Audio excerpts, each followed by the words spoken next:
Bapak dan ibu-ibu majelis kajian As-Sirah Nabawiyah, hafizakumullah wa rahimakumullah. Pertama saya mohon maaf terlambat karena menghadiri tadi milad Muhammadiyah di Masjid Baitul Jalal. Diminta berbicara dan menjak tahun 97 saya pulang dari Mesir. Itulah sekali dia meminta saya berbicara di Penwarga Muhammadiyah, memberikan ceramah ya. Walaupun ada yang meminta tapi tidak sempat. Itu pertama. Walaupun dalam sejarah saya tentu tidak bisa lepas. Nah, saya sanawiyah saya dahulu ya Muhammadiyah. Dan kampung saya organisasi perserikatan yang ada ya. Karena itu nilai-nilai kemuhammadian itu tentu akan terbawa dan tertanam. Muhammadiyah adalah suatu pergerakan yang sangat bagus, yaitu intinya adalah untuk amar ma'ruf nahi mungkar. Dan untuk menegakkan amar ma'ruf nahi mungkar itulah Muhammadiyah melakukan berbagai usaha pergerakan itu efektif. Sebab amar ma'ruf nahi mungkar tidak bisa dengan ceramah saja. Ya kan? Orang babu riba suruh mantian tak jauh ceramah saja. Akabah orang perlu piti. Nama di ceramah setari.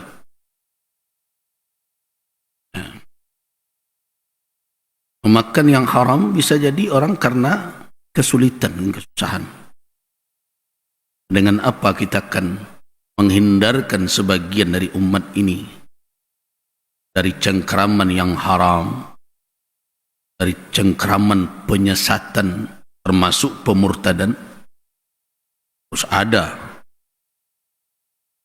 ekonomi yang kuat. Umat harus memiliki potensi ekonomi. Nah, itulah yang dijalankan sebagian ulama. Iya. Sehingga fuqara dan masakin jangan menjadi objek bagi orang untuk dimanfaatkan, bahkan menjadi mangsa gerakan-gerakan pemurtadan. Makanya semenjak dahulu saya berharap umat Islam di negeri ini kuat dari berbagai sisi. Sisi ekonomi, termasuk juga dari sisi pemerintahan. Umat Islam harus ada di sana, tetapi dengan komitmen ya. Nah, komitmen ini yang kadang rumit. Nah, itulah tadi Pak mengisi, mudah-mudahan ini menjadi kontribusi bagi negeri kita dan terlambat ke sini. Maaf. Kemarin juga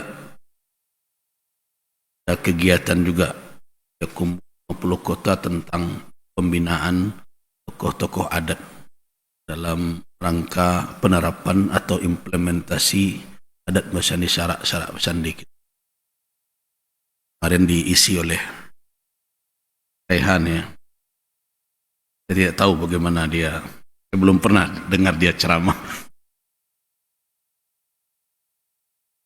Sejak dahulu saya tidak mau menyuruh Rehan untuk berbicara dulu sebelum berilmu. Saya katakan berilmu dulu, baru bicara. Saya dengar dia cukup bisa menjelaskan pemikirannya, apa yang dia baca, ya sudah, cobalah, silakan. Nah, sekarang kita lanjutkan bahasan kita tentang Sirah Nabawiyah. Kita kemarin ini berbicara tentang nasab dan kelahiran Nabi. Nah, kalau kita berbicara tentang kelahiran Nabi, ayat ini sering kadang-kadang muncul menjadi pertanyaan besar. Karena apa? Karena di sini ada tersebut salah seorang paman Nabi secara spesifik namanya. Jadi tidak, ya,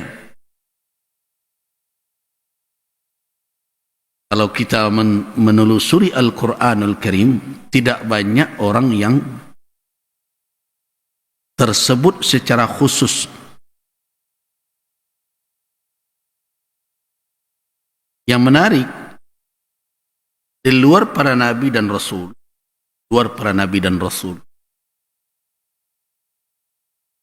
itu nama-nama orang berbuat baik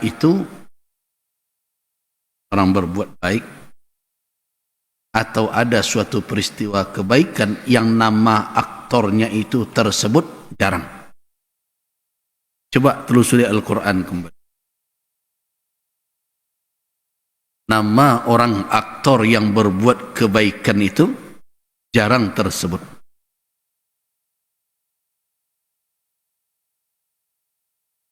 Tetapi nama orang berbuat kejahatan,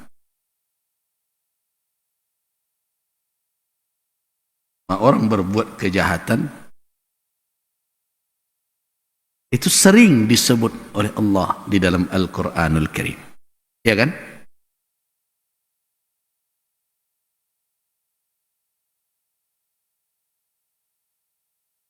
Kalau kita bicara adalah orang-orang yang kokoh keimanannya, pemuda yang bersembunyi di dalam gua, yang kita kenal dengan Ashabul Kahfi, ya kan? Siapa yang tahu namanya? Kalau kita merujuk kepada Al-Quran, Al-Quran sengaja tidak menyebutkan namanya, bahkan tidak memastikan jumlahnya. Sedangkan nama-nama yang bertebaran dalam tulisan-tulisan itu, sumbernya pasti bukan Al-Quranul Karim. Sumber itu adalah informasi dari Bani Israel. Al-Quran tidak menyebutnya. Begitu juga, lihatlah orang yang datang dari ujung kampung. Kalau kita membaca surat Yasin, ya ambil saja ayat-ayat yang familiar bapak-bapak dan ibu-ibu, surat Yasin. Wa jaa'a min aqsal madinati rajulun yas'a ya qaumi ittabi'ul mursalin. Siapa orang itu? Al-Quran tidak menyebutkannya. Dan banyak pelaku-pelaku kebaikan selain Nabi dan Rasul yang tidak disebutkan oleh Al-Quran siapa person orang itu. Tetapi orang-orang yang berbuat kejahatan, ya, itu disebutkan oleh Allah. Sepertinya apa?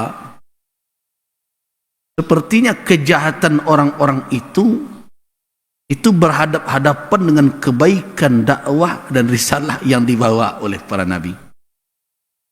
Di berhadap-hadapan itu. Nah, karena itu penyebutan para nabi sebagai orang-orang yang berada di puncak yang berbuat baik, sepertinya diperhadapkan oleh Allah dengan orang-orang yang disebutnya berada di puncak orang yang berbuat kejahatan. Nabi Musa dan Nabi Harun, puncak kejahatannya siapa tokohnya? Firaun, Qarun, Haman.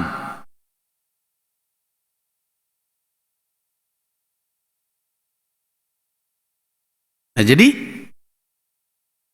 bagaimana dengan paman Nabi Abu Lahab?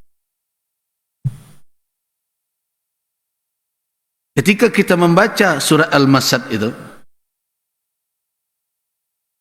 tabbat ya abi lahab, tabbat yada abi lahab wa tab, ma aghna anhu maluhu wa ma kasab, sayasla naran dhata lahab, wa imra'atuhu hammalatal hatab fi jidha hablum min masad. Nah, penyebutan secara khusus nama Abu Lahab menunjukkan bahwa Abu Lahab berada dalam ranking yang cukup tinggi sebagai orang yang membenci Rasulullah dan membenci dakwah beliau. Jadi sejajarlah nama Abu Lahab dengan yang lain-lainnya. Nah, ini salah satu yang menjadi jaminan bahwa sebenarnya hubungan kekerabatan dan kekeluargaan tidaklah menjadi jaminan seseorang masuk ke dalam surga. Nah, karena itu saya tidak sependapat pula dengan ceramah yang mengatakan seorang keturunan Nabi walaupun berbuat maksiat sekalipun lebih mulia dibandingkan orang awam walaupun beramal soleh. Itu tidak benar itu. Cara-cara seperti itu dipergunakan oleh sebagian orang untuk apa? Untuk mengeksploitasi umat yang telah dikungkung dengan kefanatikan dan mengkultuskan guru. Saya berharap masyarakat Minangkabau yang selama ini terkenal cerdas dan namuh loh disongkok-songkok model itu.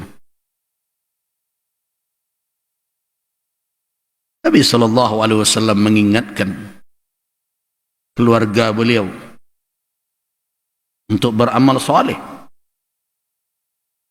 Beliau minta paman beliau Abbas beramal soleh. Beliau minta putri beliau beramal soleh. Inni la ughni anki syai'a. Sungguhnya aku, kata Nabi, tidak bisa mengapa-apakan atau berbuat apa-apa terhadap kamu sekalian kalau kalian tidak beramal soleh. Itu pesan Nabi SAW kepada keluarga beliau. Nah, termasuk juga kepada kaum beliau, Quraisy. Perhatikan hadis yang diriwayatkan oleh Imam Al-Bukhari dari Abu Hurairah radhiyallahu anhu ketika turun ayat Allah dalam surat Asy-Syu'ara, wa anzir ashiratakal aqrabin. Ini adalah wahyu yang menuntun Nabi untuk menyampaikan wahyu Allah kepada keluarga beliau terlebih dahulu, kerabat beliau. Apa kata Nabi SAW? Ya ma'syara Quraisy, hai kaum Quraisy, istaru anfusakum, tebuslah diri kamu sekalian, beli diri kalian, jangan biarkan tergadai juga.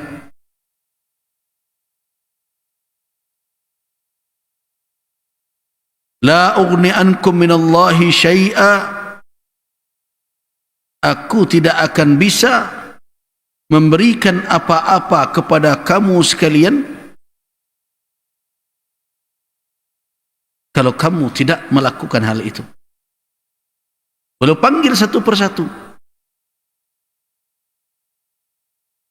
Jadi kekerabatan beliau dengan Quraisy tidak bisa menyelamatkan kalau orang-orang Quraisy tidak beramal saleh. Makanya Nabi SAW mengatakan la ughni ankum, saya tidak bisa berbuat apa-apa. Fa kullu yuhasabu an nafsi, masing-masing dihisab atas dirinya dahulu. Kalau akan ada syafaat dan berbagai macam, tentu orang tersebut harus bisa atau memenuhi syarat untuk menerima syafaat.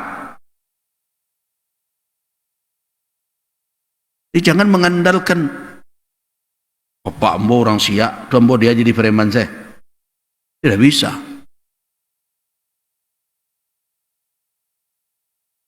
Awak dapat syafaat dari Nabi. Betul tidak? Kita tahu apa yang menjadi persyaratan kita patut atau pantas menerima syafaat itu. Kalau tidak beramal, bagaimana? Itu nanti kecen orang tu. Pernah mendengar ada pantun orang Saisu.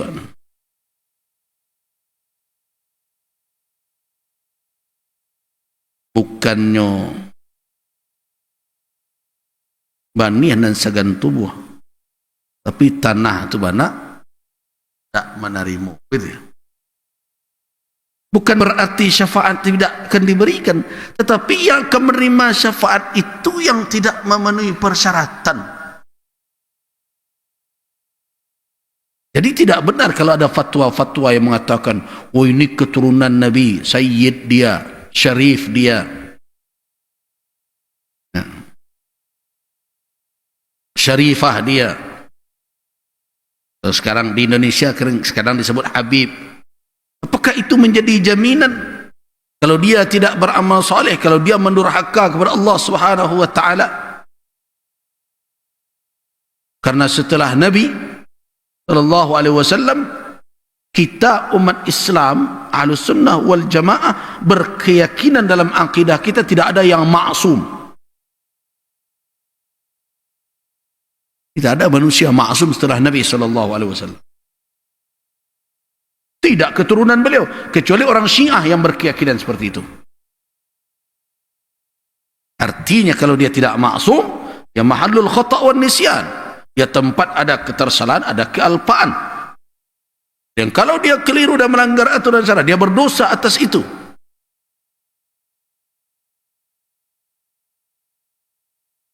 Jadi perhatikan betul apa yang diingatkan oleh Nabi. Apa kata Nabi? Ya Bani Abd Manaf, wahai anak cucu Abdul Manaf. Tahu Abdul Manaf? Abdul Manaf adalah kakek Nabi setelah Hashim.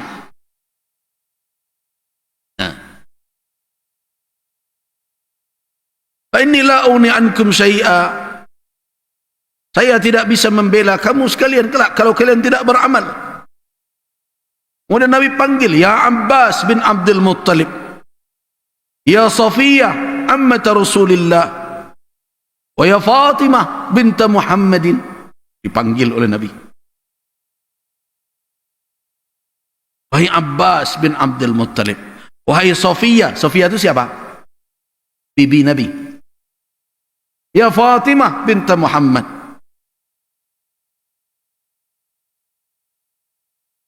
Salini ma syi'ti, wahai Fatimah, mintalah kepadaku apa yang engkau mau, mimmali, hartaku, sebagian, kalau rato. Tapi kalaulah sudah berurusan dengan Allah, pertanggungjawaban masing-masing perlu dahulu. La ughni anki minallahi syai'a. Saya tidak bisa,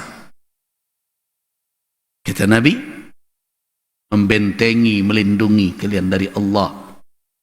Jadi karena itu kalau ada orang yang harap dengan syafaat Nabi, dengan keberkahan adanya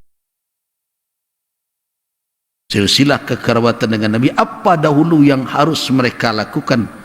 Amal saleh, menjaga diri mereka agar tetap istiqamah di atas jalan yang dibentangkan oleh Rasul sallallahu alaihi wasallam. Nah, jadi Abu Lahab adalah paman Nabi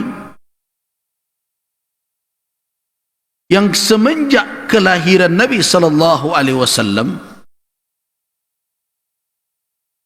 begitu sayang dan senang dengan kehadiran baginda Rasul.